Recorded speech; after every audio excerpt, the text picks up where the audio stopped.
que bênção, que privilégio estarmos cultuando ao Senhor mais uma noite de quarta-feira. E nós temos esse tempo frio, mas a presença do Espírito Santo aquece os nossos corações, aquece e ilumina também aí a nossa comunhão. Como diz o salmista no Salmo 100, servir ao Senhor com alegria, celebrando a Ele, todos os moradores da terra. Que maravilha essa ideia do salmista de nós celebrarmos ao Senhor, todos nós moradores da terra, e servirmos ao Senhor com alegria, porque Ele é o nosso Deus, Ele é o Deus que habita no meio dos louvores. Vamos louvar ao Senhor através da oração e logo depois através dos cânticos espirituais com o pastor Redinei, logo depois a intercessão, depois a palavra com o missionário Carlos César. Louvado, exaltado, glorificado o teu nome, Senhor, nosso Deus, pelo privilégio de estarmos nesta quarta-feira de noite, mais uma vez, te exaltando, te glorificando, ó Pai, pelo privilégio de sermos teus filhos e de estarmos como igreja reunidos em comunhão para glorificar, exaltar o teu augusto nome e também receber ensinamentos da tua palavra para edificar. Amém, amém, queridos. Eu fiquei na dúvida se era a minha internet que tinha dado algum problema ou se tinha sido a internet do pastor Luizeto. Ele orou, né? Então vamos seguir, como ele mesmo tinha orientado, vamos seguir com a adoração através dos cânticos. Graças e paz a todos.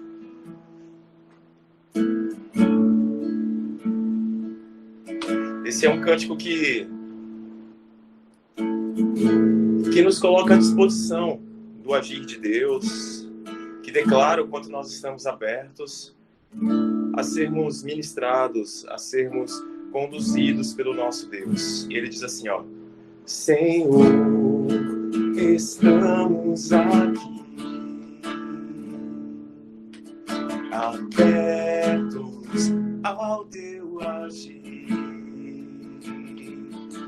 entendemos que estando assim, o teu lugar tu has de ocupar. Senhor, estamos aqui, abertos ao teu agir, entendemos que estando assim, o teu lugar tu has de ocupar. Sopra, Senhor, ministra a tua vida a nós. Sopra, Senhor, toca-nos com teu poder. Sopra, Senhor, sob a tua unção ministraremos e a ti renderemos louvor.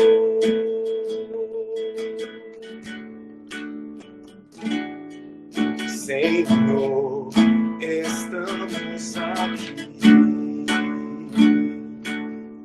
abertos ao teu agir, entendemos que estando assim, o teu lugar tu has de ocupar. Sopra, Senhor, ministra a tua vida a nós. Sopra, Senhor, toca-nos com teu poder. Sopra, Senhor, sob a tua unção ministraremos e a ti renderemos louvor. Sopra, Senhor, ministra a tua vida a nós. Sopra, Senhor, toca-nos com teu poder. Sopra, Senhor, sob a tua unção ministraremos e a ti renderemos louvor. E a ti renderemos louvor, e a ti renderemos louvor.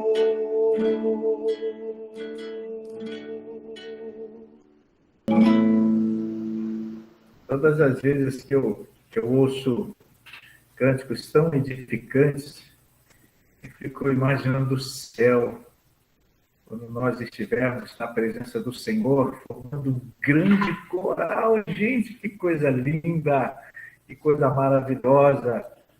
Nós lembramos, povo lindo de Deus, que vai morar, que vai habitar no céu, e apresentando cânticos espirituais. E a minha alegria é que lá no céu vão cantar tão bem quanto o pastor Redinei canta aqui sobre a face da terra. Todos nós, salvos com os corpos glorificados, louvando ao Senhor por toda a eternidade. E aí vale a pena servir ao Senhor. Não troque essa bênção eterna por nada, por miséria alguma que esse mundo oferece.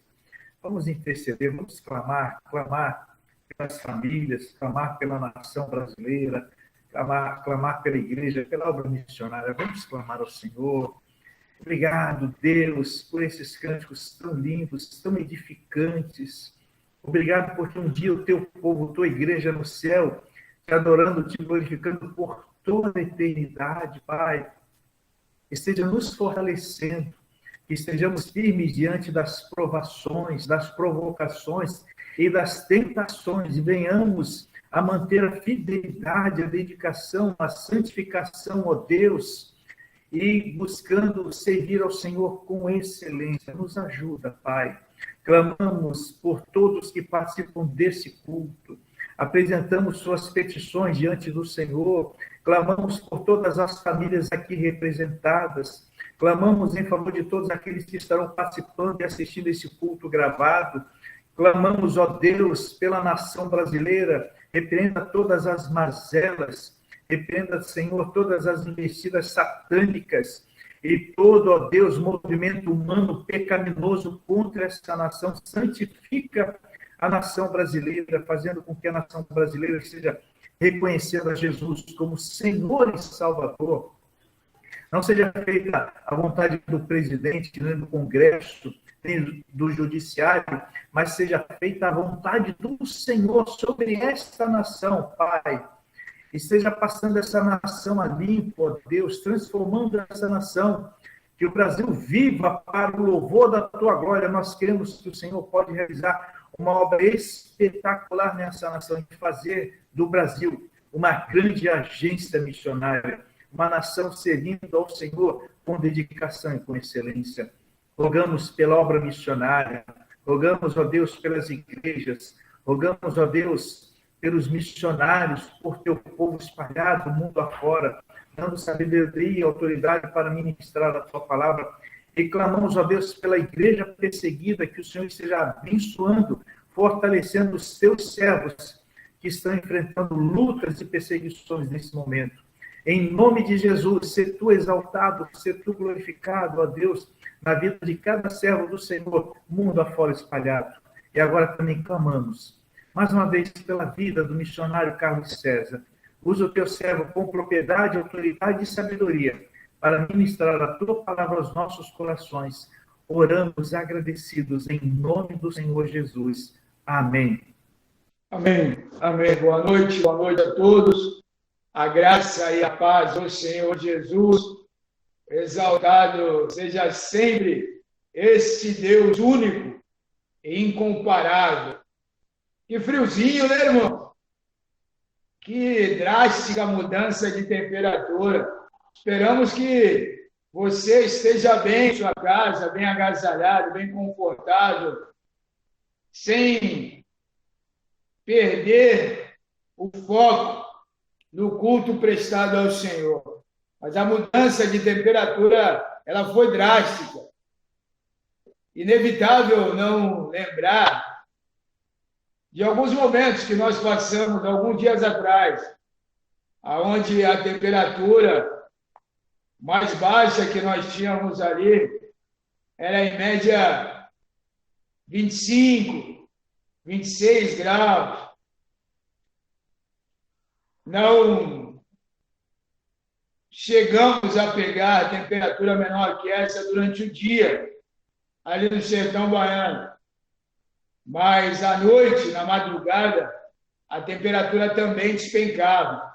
Mas, em média, durante o dia, se mantinha a temperatura. E daí chegamos em nossa região e a inconstância de temperatura, ela é notável, ela é visível. Nós oramos para que o Senhor continue nos dando saúde, resistência imunológica, para que não sejamos tão afetados por essa inconstância de temperatura. Daí lembrar do Nordeste, do sertão baiano, é trazer à memória diversas situações maravilhosas em que os 48 irmãos que ali tiveram passaram. Particularmente, ali no sertão, o que nós conseguimos observar é que o laço familiar ele é muito forte. A questão, a família, ela é muito visível, né? Até porque os filhos, eles são em uma cadeia de sucessão muito perto, a idade ela é muito perto uma da outra. Por exemplo, nós conhecemos uma família em que eram quase 18 só de filhos. E daí, 1 ano, 2 anos, era tudo muito perto um do outro. Isso traz um senso de proteção a eles, um senso de convívio muito grande, um laço muito forte, até porque o pai ou a mãe precisa ir trabalhar, então os irmãos, eles acabam cuidando um dos outros, né? E daí sofrem junto, passa fome junto. Isso traz unidade, isso traz unificação. E eles acabam, muitas vezes, se protegendo fortemente. Isso me fez ressaltar os olhos, porque eu, particularmente, não... Na minha família carnal, nós não vivemos assim, até porque não somos tantos. Na família em Cristo Jesus, nós sabemos que é diferente. Há um lado benéfico nisso, é óbvio que há um benefício em relação a isso. Isso traz um corporativismo, traz um senso corporativo, onde os elementos que vivem em grupo acabam sendo regidos por uma mesma ordem. Por exemplo, o filho mais velho, ele que acaba dando as ordens, os outros filhos, e sobre a régide desse filho, lá no Nordeste, os outros filhos vão sendo criados. Independente se é certo ou errado, mas eles vivem dessa forma. E muitas vezes viver dessa forma há benefício, mas o malefício ele é muito grande, pelo menos ali naquele contexto. E vamos perceber nesta noite que não só naquele contexto, porque muitos erros, muitos males também são encobertos por conta desse corporativismo, desse senso de unificação, independente se seja bom ou ruim, acaba se vivendo dentro dessa realidade. Um exemplo que é real, a questão do incesto familiar, ali no Nordeste, ela é muito viva, ela é real. E a família acaba se protegendo. Eles sabem do que acontece, eles não acabam, de alguma forma, concordando, porém se protegem. E isso se torna até comum. Vivemos assim, e é assim que temos vivido até então. Ninguém tem nada a ver com isso, não se metam nisso. Ou, muitas vezes, traz uma carga de que, isso não é assim agora. Isso já acontece. Desde lá do meu avô já viveu isso com a minha mãe ou com meu pai. E isso me alcançou até o dia de hoje, e é assim que vai ser, e ninguém tem nada a ver com isso, nós vivemos assim. e é assim que vai ser. Se a gente parar para pensar, biblicamente falando, também existe essa realidade, existiu essa realidade. A responsabilidade, ela não é individualizada, mas ela é compartilhada. Trazendo o contexto do sertão, a responsabilidade que eu tenho agora de não denunciar, no caso lá, o incesto, ela não é por minha causa, ela é por causa do meu avô. E aí meu pai, minha mãe não denunciou, eu também não vou denunciar, e isso acaba se levando gerações e gerações, até lá no momento em que nós tínhamos esse tipo de notícia, isso trazia um desconforto, mas nós estávamos ali para apresentar Cristo. A história do povo de Israel também, a história do povo de Deus também, ela permeia esse corporativismo. Ela também, em determinados momentos, a responsabilidade coletiva, ela, por algum período, evitou a responsabilidade individual. E é sobre isso que nós vamos falar nesta noite. O quanto o coletivo, ele é benéfico ou maléfico em relação ao individual. Ok? Pensando nisso, vamos lá, irmãos e irmãs, queridos e queridas do Senhor, como já foi dito nesta noite, temos visto vários dias nos grupos, povo lindo que vai morar no céu. Aleluia! Abram as vossas Bíblias no capítulo 18, no Antigo Testamento, do livro de Ezequiel. Ezequiel, capítulo 18. Profeta maior, um dos profetas maiores. E nós vamos ler do versículo 1 ao versículo 4, somente. Capítulo 18, do livro de Ezequiel, Antigo Testamento, do versículo 1 ao versículo 4.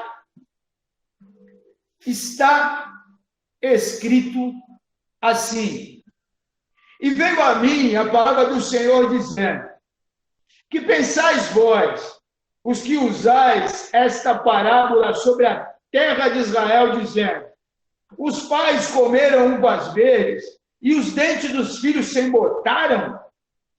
Vivo eu, diz o Senhor Deus, que nunca mais direis essa parábola em Israel. Versículo 4. Eis que todas as almas são minhas, como é a alma do pai, assim também a alma do filho é minha. A alma que pecar, essa morrerá. Senhor, tu és bendito, tu és exaltado, um Deus incomparável, não há outro como o Senhor, não há quem recorrer. Sendo assim, em nome de Jesus, nós oramos a Ti, para que nesta noite nada e nem ninguém nos tire a atenção e nós consigamos, ó Deus, induzidos e direcionados pelo Teu Espírito, sermos ensinados à luz da Tua inerrante palavra. Perdoa os nossos pecados, desbloqueia os nossos ouvidos e abra os nossos olhos, a fim de que nós verdadeiramente enxerguemos a Tua vontade, através da Tua palavra. Essa é a nossa oração, em nome de Jesus. Amém.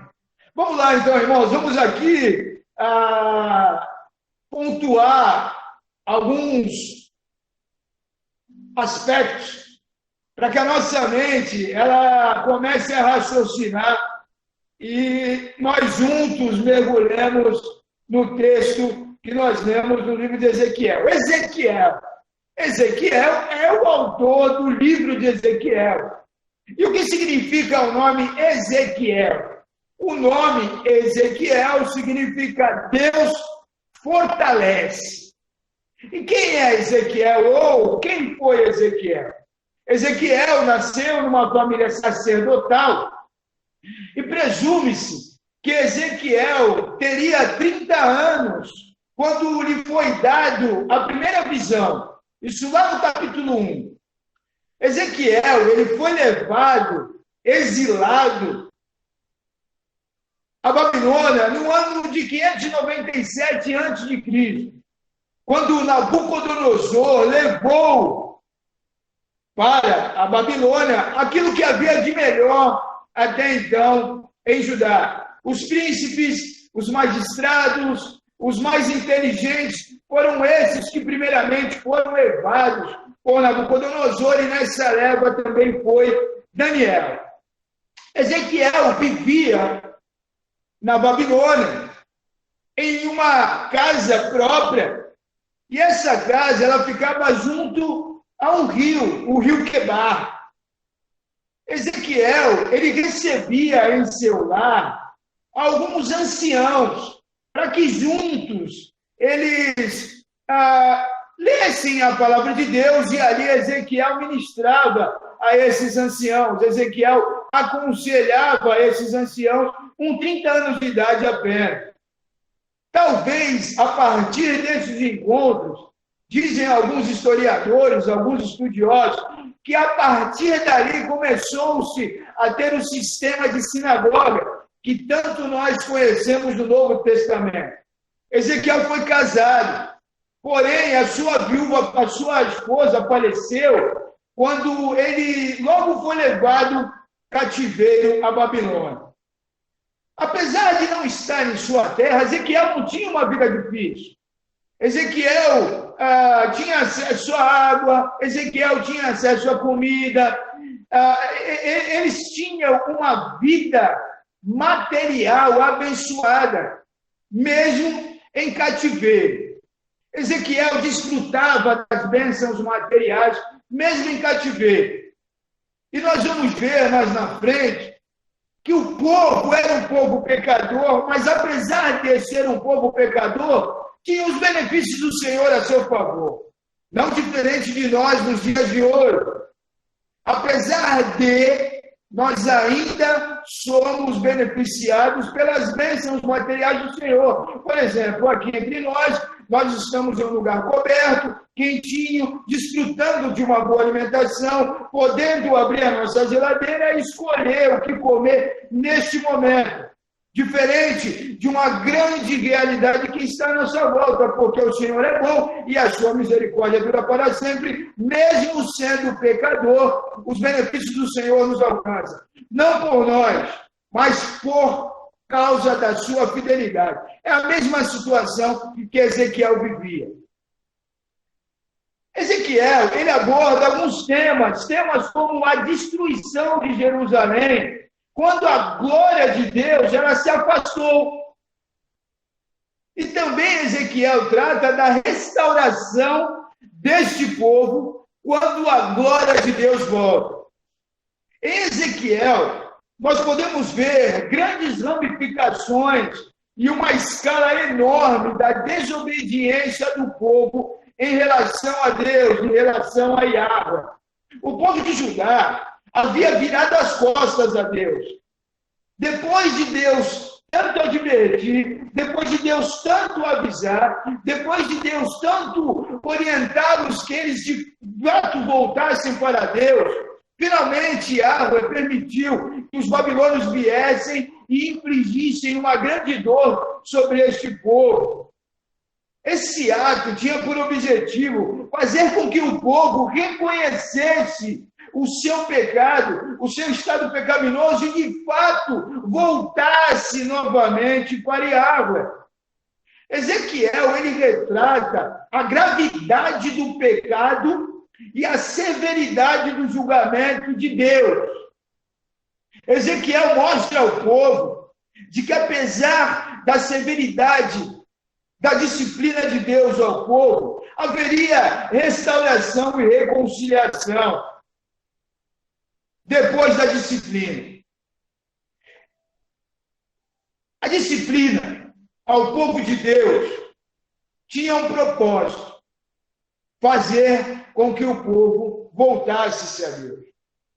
Algumas das causas desse juízo, até então, naquele momento, ao povo de Deus, elas são esboçadas, ou elas não são mostradas, antes mesmo da gente entrar no capítulo 18 de Ezequiel. Por exemplo, quando nós começamos a ler o livro de Ezequiel, e nós chegamos ali, a meados do capítulo 13, nós vamos ver os falsos profetas profetizando, negando o juízo iminente de Deus. E esses profetas, esses falsos profetas, eles dissolviam esse juízo, mostrando que os pecados do povo não estavam relacionados com a disciplina de Deus. Logo após, nós vamos ver no capítulo 14, que por causa desses falsos profetas, a liderança ela se tornou uma liderança idólatra. O governo do povo se tornou idólatra. E por causa dessa idolatria, a oração deles se tornou uma oração inútil, fútil. E então, em meio a esse esboço, nós vamos ver que por meio de 3 parábolas, Ezequiel demonstra outros pecados pelos quais Israel se fez culpado. No capítulo 15, nós vamos ver a parábola da vinha. E essa parábola ela tinha um propósito, era evidenciar a infidelidade e a inutilidade de Israel diante de Deus. Já no capítulo 16, nós vamos ver ali a parábola de uma adolescente desviada. E essa parábola, ela revela a ingratidão e a prostituição de Israel, a prostituição espiritual de Israel em relação a Deus. O povo estava trocando o único Deus, esse Deus incomparável, por outros deuses. Isso, biblicamente falando, é chamado de prostituição. O povo se prostituía, se relacionando com outros deuses. Logo após, no capítulo 17, nós vamos ver a parábola de 2 águas. E dentro dessa parábola, do capítulo 17, que antecede o capítulo 18, que nós vamos nessa noite juntos aprender, Deus, por meio de Ezequiel, mostra que há restauração muito maior do que a disciplina momentânea. Por quê? Porque ali no capítulo 17 está inserida uma promessa, a promessa de que haveria um remanescente dentre os exilados da Babilônia. O Senhor não havia os abandonado. Dito isso, nós vamos ver que o cenário religioso daquele povo, naquele momento, era que Israel não somente não tinha rei, mas eles estavam fora do seu país. Como também, estando fora do seu país, eles estavam sem o templo para adorar, e eles estavam sem os meios de cumprir os ritos religiosos que Moisés havia ordenado. Sem templo, não haveria sistema religioso, não havia o sistema ritual.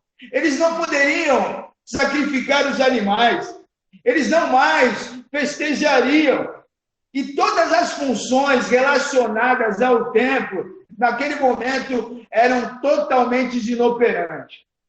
O caráter religioso dos exilados ao qual Ezequiel estava ministrando era um caráter deplorável. Constantemente, Ezequiel, se dirigindo aos exilados, os chama de nação rebelde. E daí nós percebemos que, apesar da mudança de local, o coração daquele povo não havia mudado. O propósito daquele povo ainda continuava o mesmo até aquela época. As costas viradas para Deus. O ponto de vista de Ezequiel era especialmente espiritual. Ezequiel, ele avaliava as ocorrências políticas e físicas sobre o olhar, sobre o prisma, com a lente dos óculos espirituais. Tendo Tendo isso em mente, pensando nisso, é que nós entramos no capítulo 18, e o capítulo 18, logo após o próprio Ezequiel mostrar a infidelidade do povo, a prostituição do povo, mostrar a idolatria do povo de Israel, mostrar a futilidade, mostrar a inutilidade do povo e evidenciar o quão grandes esses pecados eram diante de Deus. Entrando no capítulo 18, Ezequiel, ele aborda um cinismo tamanho do povo de Israel. Esse cinismo era tão grande que, com base no cinismo, o povo passou a culpar as gerações anteriores por aquele momento que eles estavam vivendo. E mais, eles chegaram ao ponto de culpar a Deus pelo que eles estavam passando, pelo que eles estavam vivendo. Jeremias, ele é contemporâneo de Ezequiel. Porém, Jeremias, ele ficou em Israel. Jeremias, ele participou de tudo, ocularmente. Ele viu a destruição, ele viu as mortes, ele viu todo o massacre. Foi ali que Jeremias compôs a poesia hebraica mais linda que nós podemos ter, segundo os historiadores, que é Lamentações. Ezequiel não. Ezequiel estava fora dessa realidade. Ezequiel estava na Babilônia, numa situação um pouco mais favorável, materialmente falando, do que Jeremias. O povo que veio com Ezequiel, este povo idólatra, inútil, fútil, este povo prostituto, estava dispostas para Deus, como diz um personagem de um programa de humor, descostas, e eu vou para a galera.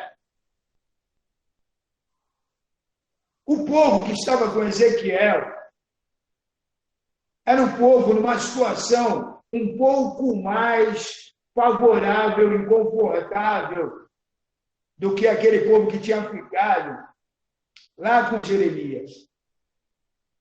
Mas isso não impediu o povo de continuar descaradamente pecando contra Deus, ao ponto do cinismo ser evidente. E daí, no capítulo 18, nós vamos ver no versículo 2 que havia um provérbio, havia um ditado. E esse ditado trazia uma ideia. Que ideia esse ditado trazia? Esse ditado, ele evidenciava as atitudes do povo. Porém, Deus, mais à frente, ele refuta esse ditado. A preocupação de Ezequiel aqui, nesses 4 versículos que nós lemos, é uma preocupação de abordar a amargura dos exilados. A amargura tamanha de que eles culpavam os seus antepassados por essa amargura. Porque havia na mente daquele povo um texto da Torá que está lá em Êxodo 20, no capítulo 5, nos 10 mandamentos, onde Deus diz de que a idolatria, o se curvar diante de Deus, ele não aceitaria, parafraseando, e a resistência a Deus levaria à punição da 3ª e 4ª geração. O povo de Ezequiel tinha isso muito claro na mente. E Ezequiel, ele invoca uma realidade por causa do cinismo do povo, dizendo que a responsabilidade daquilo que eles estavam vivendo era deles. Porque eles é quem estavam pecando contra Deus. É eles que estavam praticando uma rebelião descarada para Deus. Não era culpa dos seus pais, mas era uma omissão do povo atual. Então, Ezequiel, ele avisa de que se justificando dessa forma, haveria necessidade de individualmente voltar-se para Deus. Eles estavam dizendo que os seus dentes estavam manchados, ou que o azedo da uva verde, não madura, não era por causa da uva que eles estavam comendo, mas por causa de que seus pais haviam plantado uvas e comido desta uva. E aí, a amargura, o azedo dos pais estavam alcançando eles. Diante de Deus, isso foi uma zombaria cínica, tremenda, sarcástica. Porque havia, na mente do povo judeu, a questão do corporativismo, a responsabilidade transgeracional. Entende o contexto que nós vemos? Já foi assim com os meus pais, com os meus avós, por isso que está sendo aqui assim comigo. É Deus que não está vendo essa minha situação. Porque desde lá de trás isso já acontece. Então não é minha responsabilidade. É responsabilidade daqueles que erraram lá atrás. Por isso, continuemos a viver dessa forma. A cosmovisão do povo de Deus, naquele momento, estava uma cosmovisão distorcida da verdade bíblica, distorcida da vontade de Deus. Eles entendiam que eles eram inocentes diante de Deus e de que Deus estava sendo injusto, de que Deus não se importava com eles. E a partir daí, eles, através desses provérbios, defendiam a sua própria inocência. Eles pegaram a verdade bíblica e viraram de ponta cabeça com a finalidade de manter o corporativismo, com a finalidade de se manter protegidos coletivamente. Porém, o Senhor começa a mostrar a eles de que isso não é verdade. De que aquele que pecar, esse haveria de morrer. Esse haveria de arcar com as suas responsabilidades. Cada pessoa que comer a uva verde terá os seus próprios dentes manchados, de acordo com a sua própria atitude. Por isso, Deus começa a mostrar àquele povo de que não há, a partir daquele momento, por causa da idolatria, por causa da prostituição, por causa da futilidade, por causa da inutilidade, responsabilidade coletiva, mas sim responsabilidade individual. Provavelmente, com certeza, o povo não ouviu isso e se manteve quieto. Como eu e você, eles tinham os mesmos sentimentos, os mesmos pensamentos e as mesmas necessidades. Como eu e você, que muitas vezes queremos justificar algumas situações, o povo de Israel agiu da mesma forma. E eles buscavam argumentos para trazer base para esse provérbio. Provérbio que aos olhos deles diziam, nós vamos nos manter aqui do jeito que nós estamos, porque nós não somos culpados. Hein? Tá vendo meu dente amarelo? Tá vendo esse azedo que desceu na minha garganta? Não é culpa minha, é culpa dos meus pais.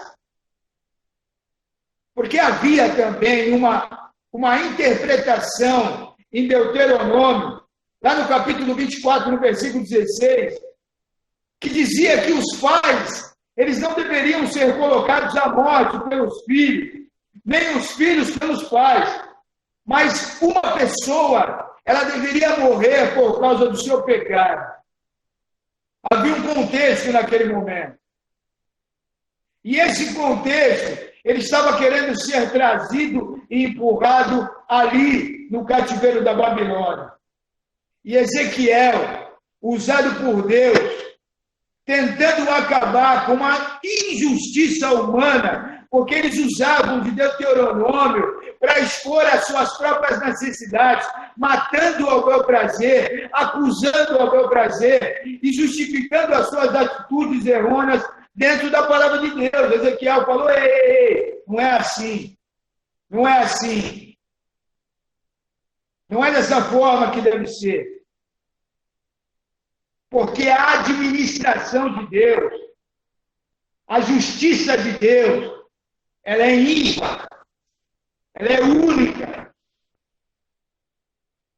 E vocês, agindo dessa forma, não evidenciam a justiça de Deus.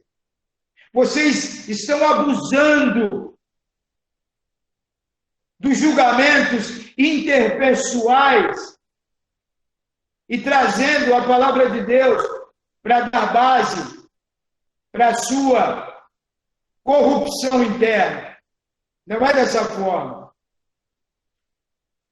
Esse povo, eles se dirigiam a si mesmo como os filhos inocentes. Havia um espírito hipócrita nesse povo. Eles mudavam de lugar, mas o coração continuava o mesmo. Lembra de Gênesis 3:12? Você lembra? Adão, a mesma atitude continuava ainda viva no povo de Deus. Porém, Deus, em Ezequiel, no capítulo 18, no versículo 3, diz assim, nunca mais vocês vão dizer isso. Nunca mais vocês vão agir assim. Nunca mais vocês dirão esse provérbio. Porque eu vou deixar, Deus, que todos vejam as atitudes que vocês têm. Eu vou expor as injustiças entre vocês. E vou mostrar de que a culpa não é imputada ao justo, nem tampouco a inocência imputada ao culpado. Porque no capítulo 17 havia uma promessa do remanescente, o único justo, ao qual aquele povo poderia ser justificado. Tanto é que no versículo 4, Deus diz assim, eis! Deus está dizendo, preste atenção, olha aqui, todas as vidas são minhas, todas as almas são minhas, tanto as dos pais quanto a dos filhos. Porque todas as almas são minhas, aquela que pecar, essa morrerá. Deus está dizendo àquele povo, vocês nunca mais vão dizer isso, porque eu vou expor a imundícia de vocês, muito mais do que já está exposto, porque todas as almas são minhas. E ele poderia julgá-los de acordo com o seu padrão, e não de acordo com o padrão humano, mas de acordo com o único justo padrão. E Deus insiste, a pessoa que pecar, essa morrerá. A declaração de Deus deixa muito claro de que não haveria maldição hereditária, de que o pecado seria punido na geração atual. E muitas vezes Deus atrasou esse julgamento a fim de que a atual geração se arrependesse. Mas isso não dava margem àquele povo, e nem nos dá margem nos dias de hoje, de achar de que os pecados das outras gerações não foram retribuídos à altura de que eles tivessem o merecimento da retribuição. Não existe maldição hereditária. E aqui Deus deixa muito claro a ideia de Deus sempre foi justiça. Pois todas as almas pertencem a Deus e Ele sabe lidar com todas as almas. Foi Ele quem as criou e Ele trata como Ele quer. Os filhos, eles não podem se apoiar nos benefícios nem nos malefícios dos pais.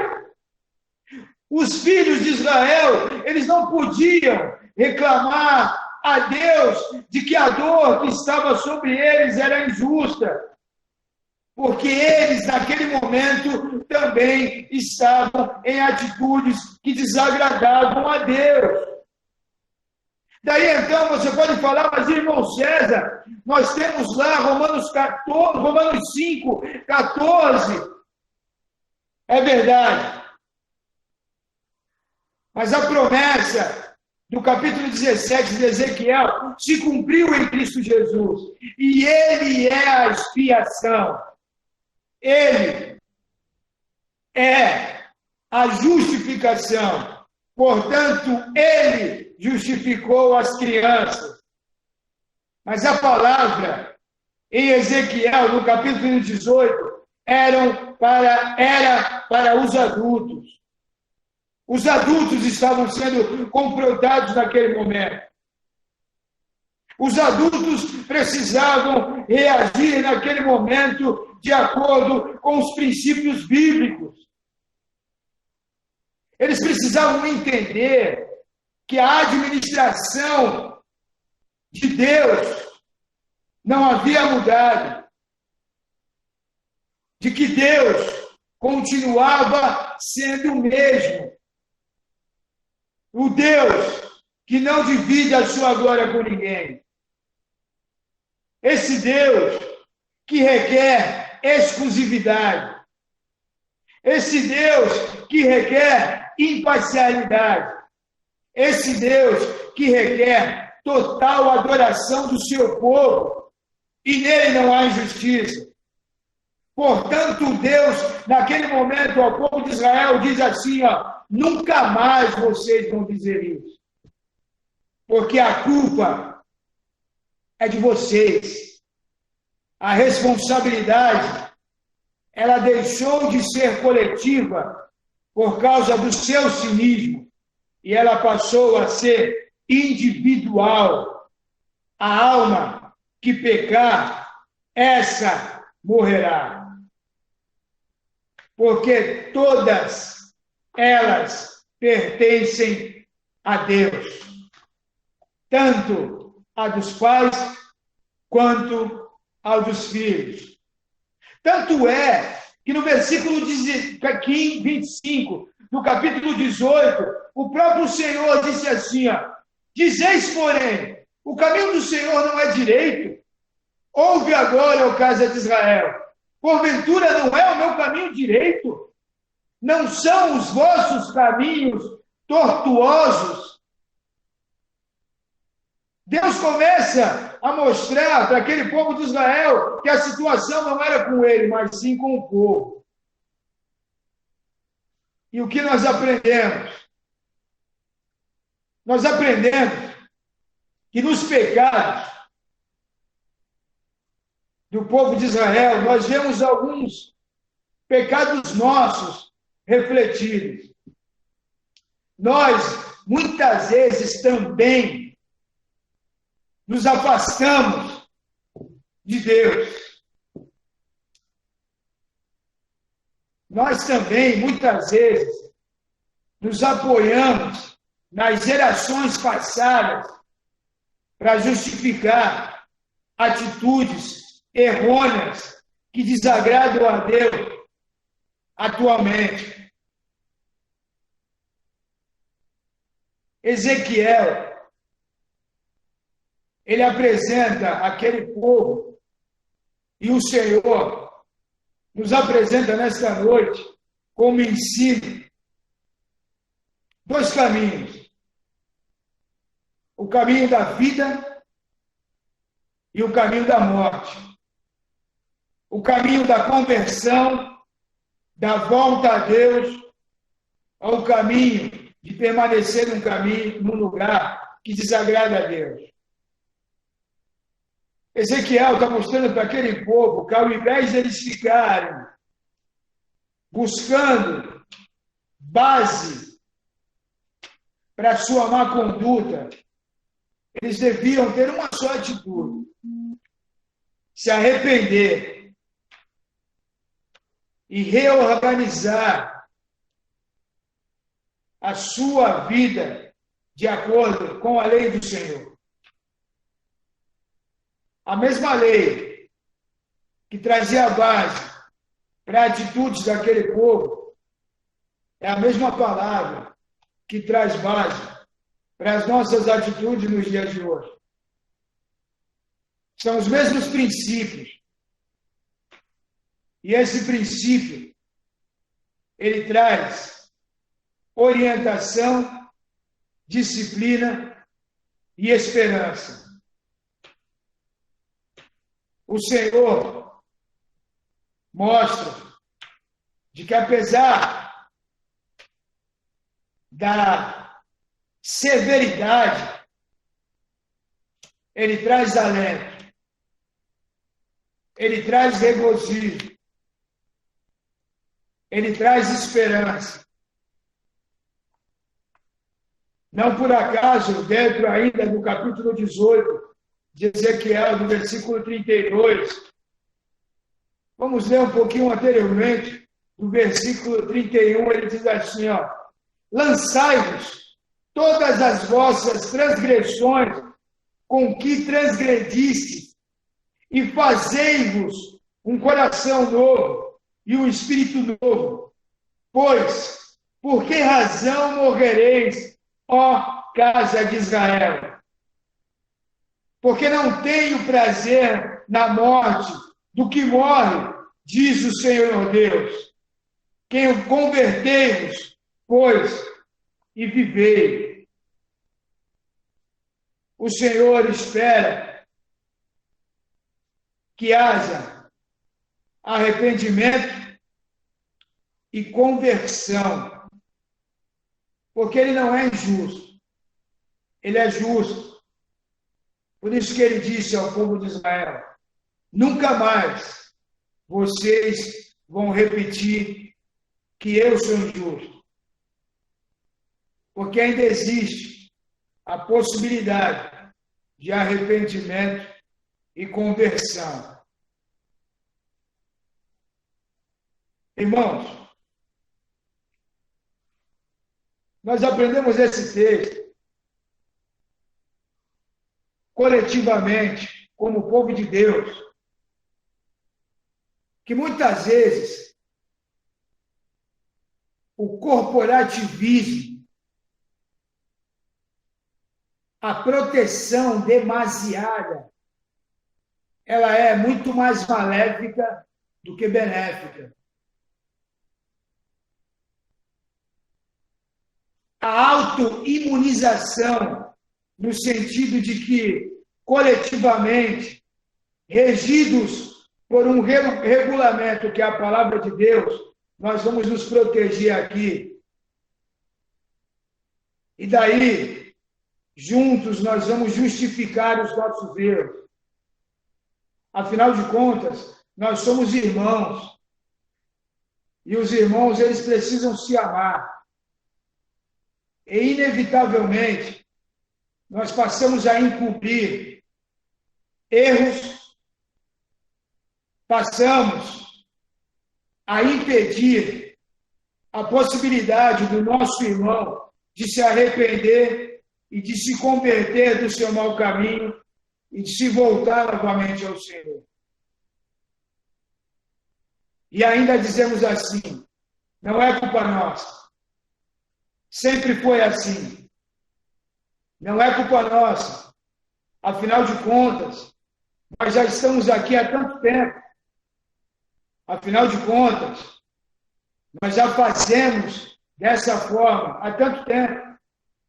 Afinal de contas, nós já trabalhamos há tanto tempo.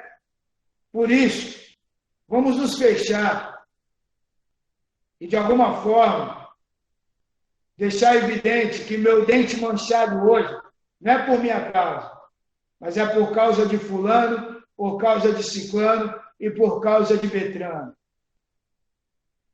O Senhor, por meio da sua palavra, nos desperta e diz que, apesar de sermos um corpo, isso não nos isenta da responsabilidade individual.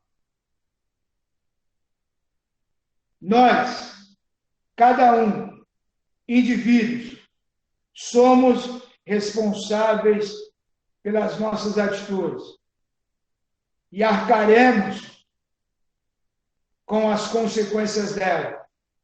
E daí, não só eu serei atingido, mas todo o coletivo será atingido. Porque não somente um ou dois estava na Babilônia, mas um povo tinha sido levado cativo.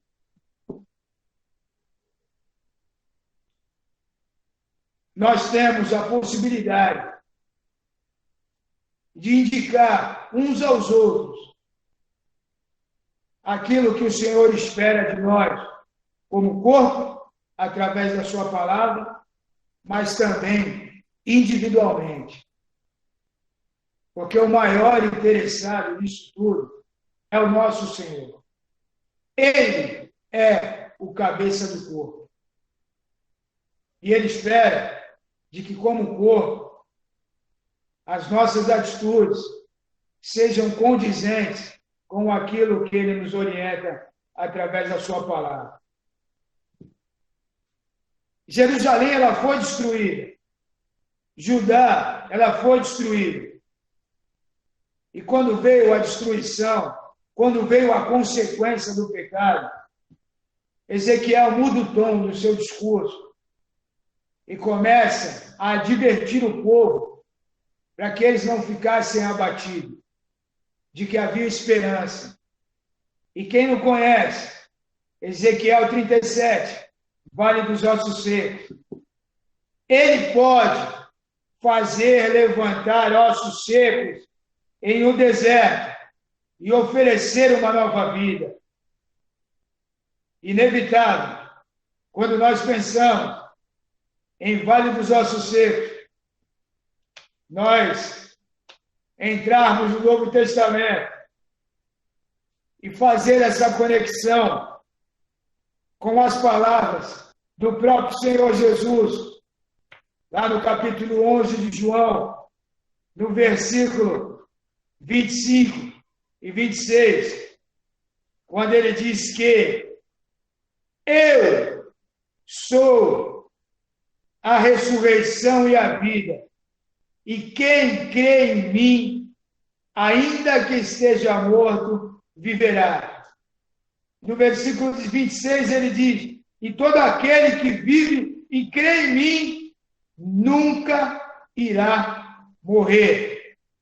E ele encerra fazendo uma pergunta, crês tu isso? Jesus é a ressurreição, a vida. Isso é Jesus. Vida e ressurreição, elas estão erradicadas no autor da vida. Jesus é o dono de toda a vida completa e abençoada nós temos em Cristo Jesus. Ele é a maior causa de estarmos vivos. Ele é a fonte da ressurreição e com ele a vida é garantida. O príncipe da vida é eternamente vencedor da morte. E ele é esse grande propósito. Por essa razão, Jesus é a única ênfase a ser evidenciada.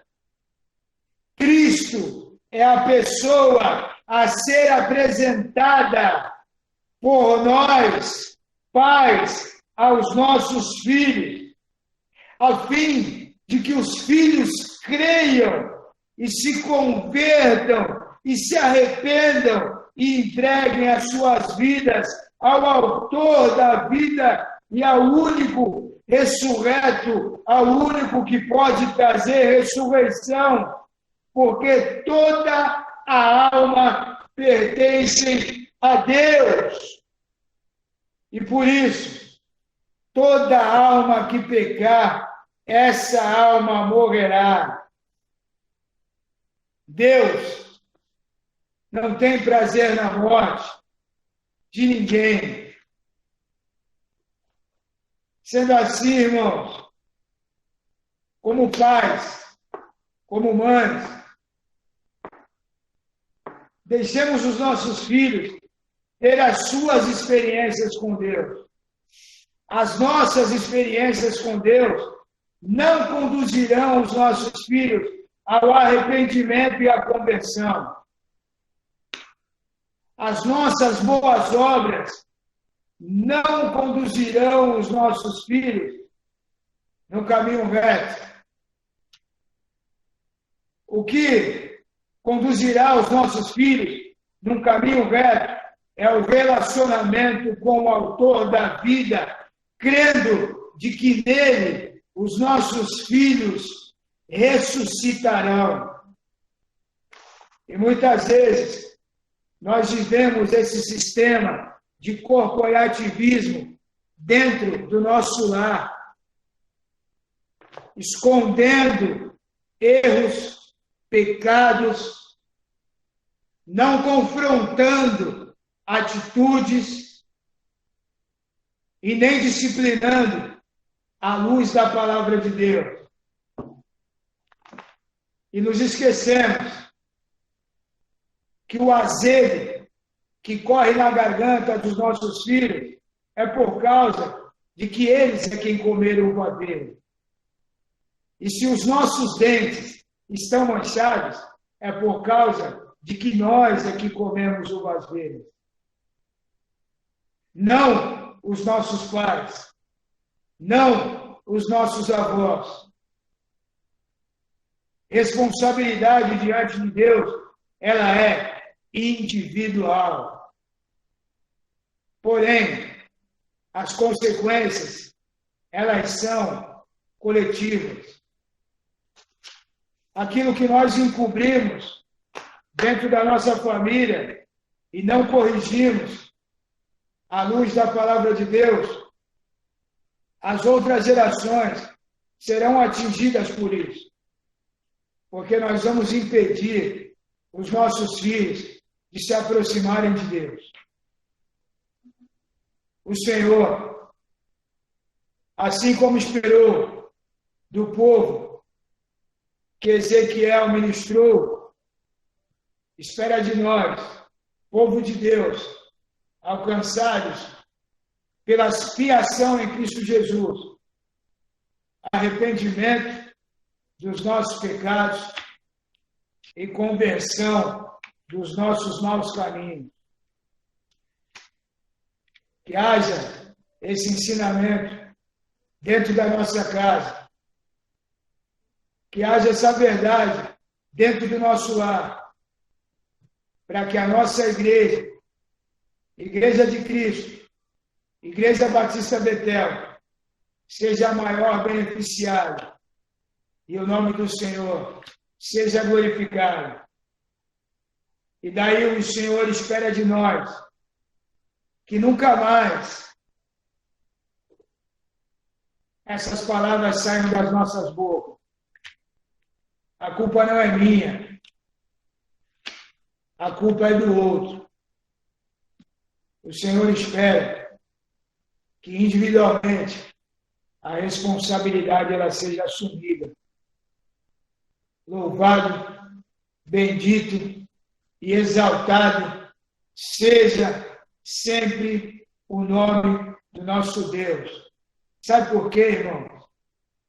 Porque todas as almas pertencem a Deus, inclusive a dos nossos filhos. As nossas. E aquele que pecar é aquele que arcará com as consequências do pecado. Que o Espírito ministre, crave essa palavra em nosso coração e nós estejamos cada vez mais parecidos com o seu Filho amado, Cristo Jesus. Senhor, não por nós, mas pelo teu imenso amor. Não por nós, mas pela tua maravilhosa graça. É que nós invocamos o teu nome e clamamos ao Senhor para um despertar do teu povo e prática da tua palavra. Se politicamente estamos passando pelo momento que estamos passando, ó Senhor, a responsabilidade é nossa. E nós queremos nos posicionar, orar, interceder pelos governantes do nosso país, a fim de que o Brasil veja a tua glória, a fim de que o Brasil veja de que vale a pena servir ao Senhor. Se estamos passando ao Senhor por alguma dificuldade física, a responsabilidade é nossa.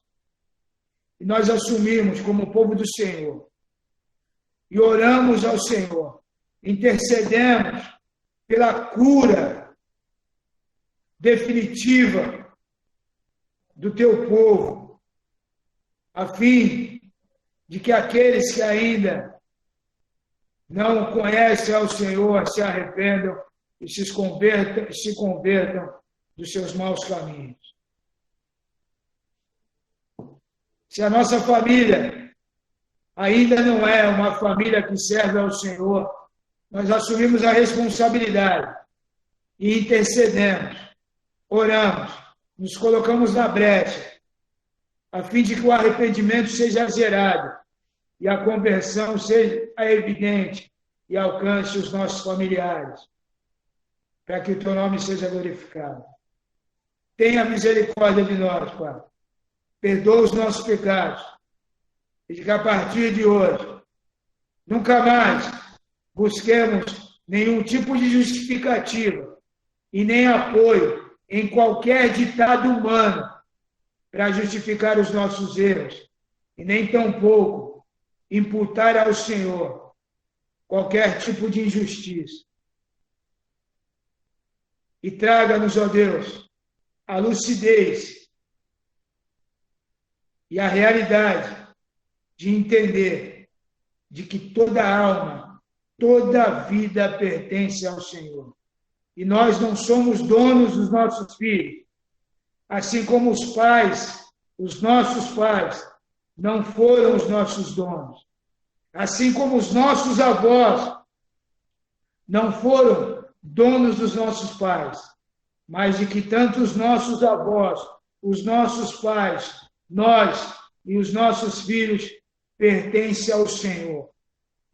E de que os erros serão retribuídos individualmente, a fim de que o teu nome seja glorificado.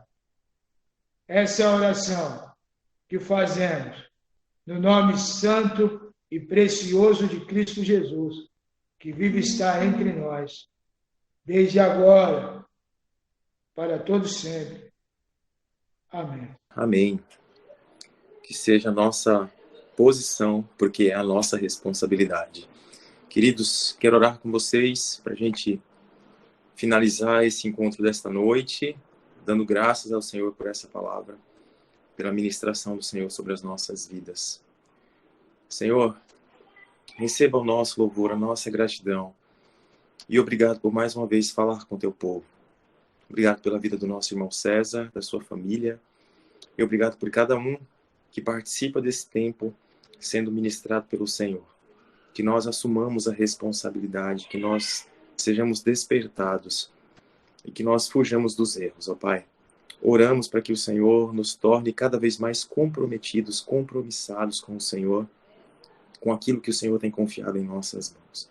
Que a graça do Senhor Jesus, o amor de Deus, o nosso Pai, a doce comunhão e presente consolação do Espírito Santo seja conosco, o seu povo, reunido onde quer que esteja, ainda que mundo afora espalhado, desde agora e para todo sempre. Amém.